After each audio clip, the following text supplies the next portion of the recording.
The question as to whether women parliamentarians get enough space in parliamentary affairs is important because globally at the Commonwealth we are also working on this matter. I know that UN Women is working on this matter. The answer is a woeful no. There are certain parliaments globally that have actually mandated timelines where women parliamentarians need to get the same airspace as male parliamentarians, whether they're reserved parliamentarians or whether they come from a selected background should be irrelevant, and this should apply to minorities as well.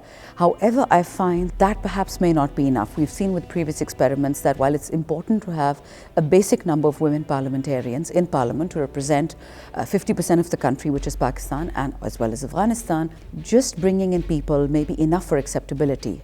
But the fact that they don't get enough airtime or space to speak about women's issues in particular, which includes health, which includes education, these are the two things that impact them and their children directly.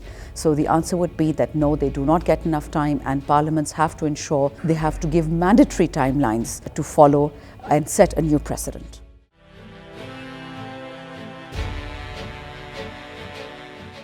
As a member of the Pakistan Tehreek-e-Insaf, I find there's a lot of space being created for women parliamentarians. Many of us are first-time parliamentarians, we're young parliamentarians, and many of us are parliamentary secretaries. However, the issues are often bigger. People don't talk about substance in parliament. We often talk about politics, which is important, but our constituents have sent us to talk about substance. And when a woman parliamentarian, in particular that who has not come in an open seat, often finds that there's a feeling that a male elected member, regardless of how untalented it might be, deserves more airtime, and a woman parliamentarian, no matter how experienced and how much wisdom she may bring to the party and to parliament, has a sort of inferior position. So I think that perception needs to end because it is very far from reality. When it comes to talking openly about women's affairs within the party, it's not a problem at all. I'm grateful that our leader, Imran Khan, the Prime Minister of Pakistan, listens. But having said that, in a patriarchal country, it will take a large number of years to change the system that is already in place, but I see change coming.